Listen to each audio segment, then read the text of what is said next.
স্বাগতম বন্ধুরা আপনাদের সবাইকে টেকমাস্টার আরিফুলের নতুন একটি পর্বে।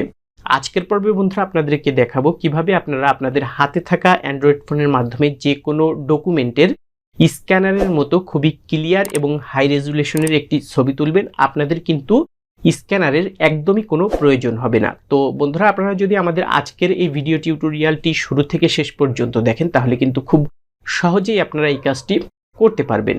তো চলেন আজকের ভিডিও টিউটোরিয়ালটি শুরু করা যাক।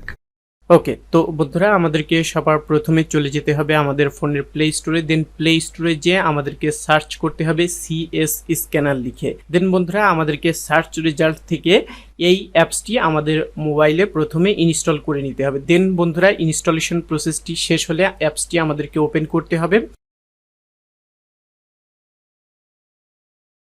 তো ওপেন করলে বন্ধুরা এরকম একটি ইন্টারফেস আসবে। তো এখানটা থেকে আমাদেরকে বন্ধুরা নিচে নেক্সট লেখা যে বাটনটি রয়েছে এখানটাতে আমাদেরকে একটি ক্লিক করতে হবে। ক্লিক করলে বন্ধুরা এরকমটা আসবে। তো এখানটা থেকে বন্ধুরা আমাদেরকে একদম উপরের ডান কোনায় যে ক্রস আইকনটি রয়েছে এখানটাতে আমাদেরকে একটি ক্লিক করতে হবে। দেন বন্ধুরা অ্যাপস থেকে আমাদের ফোনের ফটোস অ্যান্ড মিডিয়া পারমিশনটি চাইবে। তো এটি আমাদেরকে অ্যালাউ করে দিতে হবে। তো অ্যালাউ করে দিলে বন্ধুরা এই অ্যাপসের মেইন যে ইন্টারফেসটি রয়েছে সেটি ওপেন হবে। তো এখান থেকে বন্ধুরা আমাদেরকে কোনো ডকুমেন্টের স্ক্যানারের মতো ছবি তোলার জন্য একদম নিচে ডান কোনায় যে ক্যামেরা আইকনটি রয়েছে এখানটাতে আমাদেরকে একটি ক্লিক করতে হবে। ক্লিক করলে বন্ধুরা আমাদের কাছে এই পারমিশনটি চাইবে। তো এটি আমাদেরকে কিন্তু অ্যালাউ করে দিতে হবে। তো অ্যালাউ করে দিলে বন্ধুরা আমাদের ফোনের ক্যামেরাটি ওপেন হবে। তো ক্যামেরাটি ওপেন হবার পর বন্ধুরা আমাদেরকে আমাদের ডকুমেন্টটি আমাদের ক্যামেরার ফ্রেমের ভেতর রাখতে হবে এবং ডকুমেন্টটি আমাদের ক্যামেরার ভেতর থাকা অবস্থায় যে ক্যাপচার বাটনটি রয়েছে এখানটাতে আমাদেরকে একটি ক্লিক করতে হবে।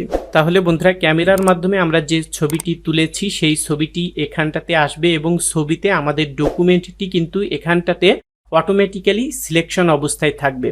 তো বন্ধুরা আপনারা যদি চান যে এই সিলেকশনটি একটু কাস্টমাইজ করবেন সেক্ষেত্রে আপনারা এখানটাতে এই যে ডট চিহ্নগুলি রয়েছে এখানটাতে নাড়াচাড়া করে আপনারা কিন্তু আপনার ডকুমেন্টটির সিলেকশনটি একটু কাস্টমাইজ করতে পারবেন। তো বন্ধুরা আমি আপনাদেরকে সাজেস্ট করব একদমই প্রয়োজন না হলে এই সিলেকশনটিতে একদমই হাত দেওয়ার দরকার নাই, কারণ এখানটাতে অটোমেটিক্যালি যেই সিলেকশনটি করে এটি কিন্তু খুবই প্রিসাইজ, সাধারণত হাত দেওয়ার কোনো প্রয়োজন হয় না। তো আপনারা যদি চান যে আপনারা একটু কাস্টমাইজ করবেন সেক্ষেত্রে আপনারা কিন্তু চাইলে কাস্টমাইজ করতে পারেন। দেন বন্ধুরা সবকিছু যদি ঠিক থাকে তাহলে বন্ধুরা আমাদেরকে একদম নিচের ডান সাইডে নেক্সট লেখার যে বাটনটি রয়েছে বা তীর চিহ্নটি রয়েছে এখানটাতে আমাদেরকে একটি ক্লিক করতে হবে। ক্লিক করলে বন্ধুরা এরকমটা আসবে।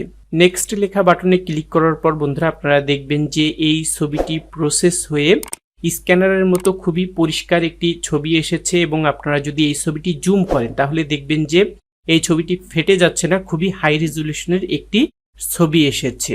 দেন বন্ধুরা এখানটা থেকে আমরা একদম নিচে ডান সাইডে টিক মার্ক দেয়া যে বাটনটি রয়েছে এখানটাতে একটি ক্লিক করব। ক্লিক করলে বন্ধুরা এরকমটা আসবে।